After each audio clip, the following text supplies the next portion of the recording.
নমস্কার বন্ধুরা, কেমন আছেন? আশা করছি আপনারা সবাই ভালো আছেন। আজ আমরা মোটরোলার একদম বাজেট সেগমেন্টের একটা ফোন নিয়ে আলোচনা করতে চলেছি। 2024 সালে মোটরোলা এমন একটা মাস যায়নি যেখানে ফোন লঞ্চ করেনি। প্রত্যেক মাসে প্রায় একটা দুটো করে ফোন মোটরোলা লঞ্চ করতেই থেকেছে। তো যথারীতি এই মাসের 21 তারিখে মোটরোলা আবার একটা ফোন লঞ্চ করে ফেললো একদম বাজেট সেগমেন্টের, যেটা নিয়ে আমরা আপনাদেরকে লাস্ট টেক নিউজে জানিয়েও ছিলাম। সেটা হলো মোটোরোলা মোটো G45। ও লাভলি। আজ আমরা এই ফোনটাকে নিয়ে একটা অনেস্ট রিভিউ দিতে চলেছি। তার আগে এই চ্যানেলে আপনারা যারা নতুন এসেছেন তারা প্লিজ চ্যানেলটি সাবস্ক্রাইব করে দিন এবং আপনাদের সাবস্ক্রাইবের পাশে একটা বেল আইকন থাকবে, সেই বেল আইকনটিও প্রেস করে দিন। আর তাতে আপনাদেরই লাভ, কারণ আপনারা নতুন নতুন টেক ভিডিও পেয়ে যাবেন, টেক নলেজ পেয়ে যাবেন এবং নতুন নতুন ফোনের অনেস্ট রিভিউ পেয়ে যাবেন। তাতে আপনাদেরই সুবিধা হবে নতুন করে ফোন কেনার। সঠিক বলেছেন, আপনার বুদ্ধি ভালো। বক্সে মোটরোলা সবকিছু প্রোভাইড করে দেয়, তো ব্যতিক্রম এই ফোনের ক্ষেত্রেও হয়নি। বক্সে আপনি ফোনের সাথে একটা সিম ইজেক্টর পিন, একটা A2C কেবল, একটা 20 ওয়াটের চার্জার এবং একটা ট্রান্সপারেন্ট টিপিইউ কেস দেখতে পেয়ে যাবেন, যেটার কোয়ালিটি ডিসেন্ট আপনি বলতে পারেন। এই ফোনটি দুটি ভেরিয়েন্টে আসে, একটা বেস ভেরিয়েন্ট 4128GB যেটার প্রাইস 11,000, আর একটা আপনার 8128GB যেটার প্রাইস 13,000। তো বেস ভেরিয়েন্ট যদি 6GB র্যামের সাথে আসতো তাহলে আমার মনে হয় আরো মানে মজা পাওয়া যেত ফোনটাকে ইউজ করে। ঠিক বলেছো। ডিজাইনের দিক থেকে দেখতে গেলে সত্যি ফোনটা ইমপ্রেসিভ। এই ফোনটা আমরা একটি প্লাস্টিক ফ্রেমের সাথে আসে, যদিও এই প্রাইস পয়েন্টে এটাকে নিয়ে আমাদের কোনো কমপ্লেন করার নেই, কারণ এই প্রাইস পয়েন্টে প্রায় সব ফোনই, প্রায় কেন বলবো সব ফোনই প্লাস্টিক ফ্রেমের সাথে আসে। কিন্তু এর যেটা হাইলাইট পয়েন্ট সেটা হচ্ছে ব্যাক। এর ব্যাকে আপনি ভিগান লেদার ডিজাইন পেয়ে যাচ্ছেন। বলো কি, তুমি সত্যি বলছো? এইরকম বাজেট সেগমেন্টে ভিগান লেদার ডিজাইন প্রোভাইড করছে, সেটা সত্যি বলছি মোটরোলার ক্ষেত্রে একটা অসাধারণ কাজ করেছে আমি বলবো। আর এই ফোনটা যদি আপনি কালার বলেন, এই ফোনটা 3টে কালারে আসে, আপনার একটা ব্লু, একটা গ্রিন আর একটা ম্যাজেন্টা। এই ফোনটাতে আপনি ফ্রন্টে পাঞ্চল ডিসপ্লে পেয়ে যাবেন, যেটা সচরাচর এই বাজেটের ফোনে দেখতে পাওয়া যায় না। ম্যাক্সিমাম ফোনে মোটামুটি বলতে গেলে আপনার ড্রপ নচ দেখতে পাওয়া যায়, তবুও এই ফোনে পাঞ্চল ডিসপ্লে দেওয়া হয়েছে। ইভেন এই ফোনটা আমরা গরিলা গ্লাস 3 এর প্রোটেকশনের সাথে পর্যন্ত আসে। ভাবা যায় এই বাজেটে আপনি punch hole display, gorilla glass 3 plus আপনার leather back, vegan leather back পর্যন্ত আপনি পাচ্ছেন। তো এই দিক থেকে আমি মোটরোলাকে একখানা কুর্নিশ জানাই যে এই বাজেটেও এত কিছু দেওয়া তারা পসিবল করেছে। পোর্টস এন্ড বাটনে এলে এই ফোনটিতে নিচে আপনি একটি 3.5mm জ্যাক, একটি মাইক্রোফোন, একটি টাইপ সি পোর্ট এবং একটি স্পিকার গ্রিল দেখতে পেয়ে যাবেন। এর লেফট হ্যান্ড সাইড পুরোপুরি ক্লিন।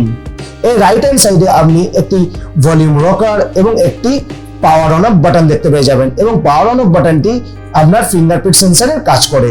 এবং উপরের সাইডে আপনি একটা নয়েজ ক্যান্সেলেশন মাইক্রোফোন পেয়ে যাবেন। এর ইয়ারপিসে এর সেকেন্ড স্পিকার দেওয়া হয়েছে, বন্ধুরা এই ফোনটি আপনি ডুয়েল স্পিকারের সাথে পাচ্ছেন। ইভেন এই ফোনটিতে ডলবি অ্যাটমসের সাপোর্টও দেওয়া হয়েছে। বলেন কি এই বাজেটে dual speaker plus Dolby atoms একটা বিশাল ব্যাপার। সত্যি বলছি মোটরোলা এত সুন্দর কাজ করছে, দেখে খুবই ভালো লাগছে। ডিসপ্লে কথা এলে এই ফোনটিতে আপনি একটি 6.5 ইঞ্চির IPS LCD ডিসপ্লে পেয়ে যাবেন, যেটা রেজলিউশন HD+ 720p, এবং এই ফোনটিতে রিফ্রেশ রেট আপনি 120 Hz পেয়ে যাবেন। ইভেন এই ফোনটিতে আপনি ক্লিক ব্রাইটনেস 580 নিটসের পাবেন, যার জন্য আমরা আউটডোরে কোনো রকম সমস্যায় পড়বেন না আপনি, কারণ এই ব্রাইটনেস আউটডোরে বেশ ভালো। পারফরমেন্সের কথা এলে এই ফোনটিতে আপনি স্ন্যাপড্রাগনের 6S Gen 3 প্রসেসর দেখতে পাবেন, যেটা এই প্রাইস পয়েন্টে বেশ ভালো বলা যেতে পারে, কারণ এর পারফরমেন্স যদি দেখা যায় বেশ ব্যালেন্স পারফরমেন্স আপনি দেখতে পাবেন। এই ফোনের অন্তত স্কোর নিয়ারলি 4.5 লাখ বলা যেতে পারে, 4.5 লাখের আশাপাশি। আপনি এই প্রাইস পয়েন্টে বেশ একটা ব্যালেন্স, বেশ একটা সুন্দর পারফরমেন্স পাবেন। কারণ দেখুন এই প্রাইস পয়েন্টে আমরা হেভি পারফরমেন্স বা বিশাল পারফরমেন্স সেন্ট্রিক ফোন আমরা আশা করতে পারি না, তবুও মোটরোলা বেশ ভালো কাজ করেছে। এই ফোনটিতে আপনি UFS 2.2 স্টোরেজের সাথে LPDDR4 র্যামের সাপোর্টও পেয়ে যাবেন। তো সেই দিক থেকে দেখতে গেলেও এই ফোনটি বেশ ভালো কাজ করেছে, ওভারঅল যদি পারফরমেন্স দেখা যায় বেশ ভালো বলা যেতে পারে। ব্যাটারির কথা এলে এই ফোনটিতে ব্যাটারি ব্যাকআপ বেশ ভালো আপনি পাবেন, কারণ এই ফোনটিতে আপনার 5000 মিলিঅ্যাম্পিয়ারের ব্যাটারি, তার সাথে 20 ওয়াটের একটা চার্জার আপনি বক্সের সাথে পেয়ে যাচ্ছেন।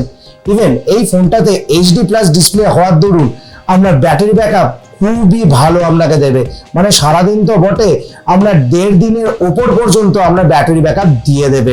মানে ব্যাটারি সংক্রান্ত আপনার কোনো রকম সমস্যায় পড়তে হবে না এই ফোনটিকে কিনলে। সফটওয়্যারের কথা এলে তো মোটরোলাকে নিয়ে কোনো কথা বলারই জায়গা নেই, কারণ আমরা সবাই জানি মোটরোলা আপনাদেরকে একটা ক্লিন সফটওয়্যার এক্সপিরিয়েন্স দেয়। কারণ মোটরোলার ফোনে আপনি আলতু ফালতু অ্যাপ, একটা আনওয়ান্টেড নোটিফিকেশন কিছুই দেখতে পাবেন না, যার জন্য মোটরোলা সফটওয়্যার এক্সপিরিয়েন্স খুবই ভালো হয়। এই ফোনটাতে আপনি মাই ইউএক্স পাবেন। সাধারণত মোটরোলা বর্তমানে একটু দামি ফোনগুলোতে একদম হ্যালো ইউআই দিচ্ছে, যেটা মোটরোলার নতুন ইউআই।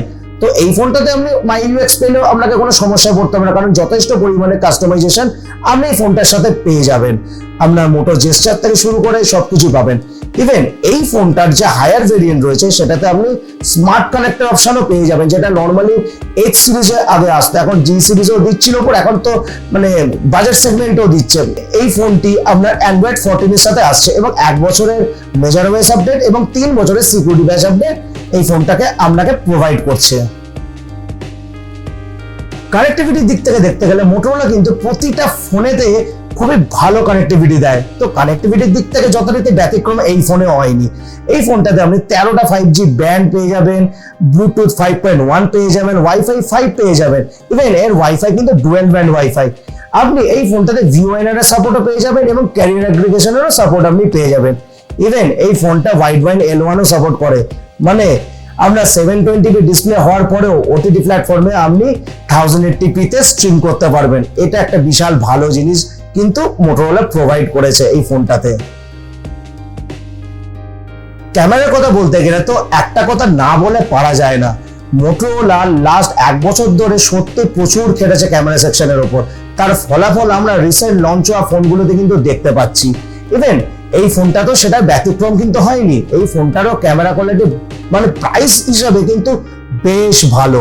এই ফোনটাতে আপনি পেছনে 50+2 মেগাপিক্সেল একটা ডুয়াল ক্যামেরা সেটআপ পেয়ে যাচ্ছেন। আপনি আল্ট্রাওয়াইড সেন্সর পাচ্ছেন না, তো এই প্রাইস পয়েন্টে আপনি আল্ট্রাওয়াইড সেন্সর আমি আশাও করতে পারি না, কারণ কিছু কিছু ফোনে তো আমরা মানে 28,000 টাকা দামেও ফোনে আমরা আল্ট্রাওয়াইড সেন্সর দিচ্ছে না। সেক্ষেত্রে তো আপনি এই ফোনটাকে মানে কি বলবো, ঠিক আছে আমরা মেনে নিচ্ছি। কিন্তু এর যদি প্রাইমারি সেন্সরে আমরা কথা বলি, আপনি ভালো ডিটেলসের সাথে ভালো ছবি কিন্তু ভালো লাইটিং কন্ডিশনে আপনি তুলতে পারবেন। ইভেন এর HDR প্রসেসিংটা এতটাই ভালো, যার জন্য আমরা ডাইনামিক রেঞ্জও কিন্তু বেশ ভালো চলে আসে। ইভেন এর হিউম্যান সাবজেক্টের আপনার স্কিন টোন খুবই ভালো আসে। ইভেন এর পোর্ট্রেট মোডও বেশ ভালো, আপনাকে হালকা পাঞ্চি কালার বেশ একটা প্রডিউস করে, যেটাতে আপনি মানে আপনাকে এডিট করার দরকার পড়বে না। এটা একটা ভালো জিনিস, যেটা আমরা সোশ্যাল মিডিয়া রেডি ফটোস যাকে বলা যায়, সেটা আপনি কিন্তু ব্যাক ক্যামেরা থেকে ইজিলি নিতে পারবেন।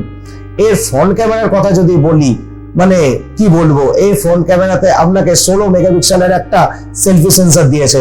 মানে এই প্রাইস পয়েন্টে তো ম্যাক্সিমাম আপনার 8 মেগাপিক্সেল 10 মেগাপিক্সেলের সেন্সর পাওয়া যায়। ইভেন কিছু কিছু ফোন আছে যেটাতে 13 মেগাপিক্সেলের সেন্সর পাওয়া যায়, সেটা মানে হাতে গোনা কয়েকটা বলতে গেলেই চলে। মোটরোলা একটা স্টেপ এগিয়ে গিয়ে 16 মেগাপিক্সেলের সেলফি সেন্সর দিয়েছে, মানে ভাবা যায় এই প্রাইস পয়েন্টে 16 মেগাপিক্সেলের। ইভেন এর যে ক্যামেরা কোয়ালিটি মানে ফ্রন্ট ক্যামেরার কোয়ালিটি বেশ ভালো, আপনি ভালো ডিটেলসের সাথে ভালো ছবি নিতে পারবেন। ইভেন এর স্ক্রিন টোনও বেশ ভালো আসে। মানে ওভারঅল যদি ক্যামেরার কথা বলি, ফটোসের দিক থেকে আপনি বেশ ভালো ছবি নিতে পারবেন। প্রাইস সেগমেন্টে যদি তুলনা করি, সেই প্রাইস সেগমেন্টকে ধরলে আপনি বেশ ভালো ছবি নিতে পারবেন। ইভেন এর ভিডিও সেকশনে যদি আসে, আপনি ব্যাক ক্যামেরায় আপনি EIS পেয়ে যাবেন, তার সাথে আপনি ব্যাক ক্যামেরা এবং ফ্রন্ট ক্যামেরায় আপনি 1080p এর ভিডিও নিতে পারবেন 30 fps এর সাথে। তো এই প্রাইস পয়েন্টে এর থেকে বেশি আমরা আশা করতে পারি না। এর যদি স্টেবিলিটি বলেন, ভিডিও স্টেবিলিটি ডিসেন্ট আমি বলতে পারি, হালকা জিটার দেখা যায়, বাট ঠিক আছে মেনে নেওয়া সম্ভব সেটাকে নিলে। কনক্লুশনে যদি আসি, তো এই ফোনটাতে সত্যি বলছে এই ফোনটাতে কোনো রকম সমস্যা নেই। ফোনটা যথারীতি বলতে গেলে একটা পারফেক্ট ফোন যেরকম হয় না, বাজেট হিসেবে যদি বলা যায়, সত্যি ফোনটা বাজেট হিসেবে পারফেক্ট ফোন। বেস ভেরিয়েন্ট যেটা বার করেছে না 4128-এর, তো সেটা 6GB র্যামের যদি করতো মানে খুবই ভালো হতো। কারণ 8GB র্যাম যেই প্রাইস পয়েন্টে আসছে 13,000-এ, তার থেকে যদি আপনারা একটু প্রাইস বাড়ান, মানে বাজেট যদি একটু বাড়ান, তাহলে কিন্তু এর থেকে অনেকটা বেটার কোয়ালিটি, ডিসপ্লের দিক থেকে বলুন, ক্যামেরার দিক থেকে বলুন, ডিজাইনের দিক থেকে বলুন, আপনি কিন্তু বেটার ফোন পেয়ে যাবেন। যদি এর ভ্যালু ফর মানি, মানে এর যদি অ্যাকচুয়াল যদি ভ্যালুকে জাস্টিফাইড করা হয়, এর কিন্তু বেস্ট ভেরিয়েন্ট যেটা 4128 সেটা কিন্তু সব থেকে বেস্ট অপশন। কারণ এই বাজেট সেগমেন্টে যা যা ফিচার এই ফোনে দিয়েছে, তার মধ্যে কিছু কিছু ফিচার তো মানে অনেক ফোনে আসেই না। মানে বুঝতে পারছেন, এই প্রাইস পয়েন্ট আপনাকে ডলবি অ্যাটমসের সাথে ডুয়েল স্পিকার দেওয়া, 16 মেগাপিক্সেলের ফ্রন্ট ক্যামেরা দেওয়া, সেটা এই মানে 10,000 বা 11,000 অ্যারাউন্ডের কোনো ফোনে আপনি দেখতে পাবেন না। তো আমি বলবো আপনারা ফোনটা নিন, নির্দ্বিধায় ফোনটা নিন, কিন্তু যদি নিতে হয় এর বেস ভেরিয়েন্টেতেই যাবেন। ইভেন আপনি যদি কার্ড অফার যদি লাগাতে পারেন, তাহলে আপনি আরো 1000 টাকা অফ পেয়ে যাবেন, মানে আপনার 10,000-এর মধ্যে ফোনটি চলে আসবে। এই ভিডিও এই পর্যন্তই, দেখা হচ্ছে আগামী ভিডিওতে। এই ভিডিওটি আপনাদের যদি ভালো লেগে থাকে, আপনারা কমেন্ট সেকশনে মতামত জানাবেন যে ফোনটা আপনাদের কেমন লাগলো। ভিডিওটি লাইক করতে ভুলবেন না, বন্ধুদের সাথে শেয়ারও করবেন এবং চ্যানেলটি অবশ্যই সাবস্ক্রাইব করবেন, কারণ সাবস্ক্রাইব করলে চ্যানেলটিও গ্রো করে, আর চ্যানেল গ্রো করলে আমিও মোটিভেশন পাবো।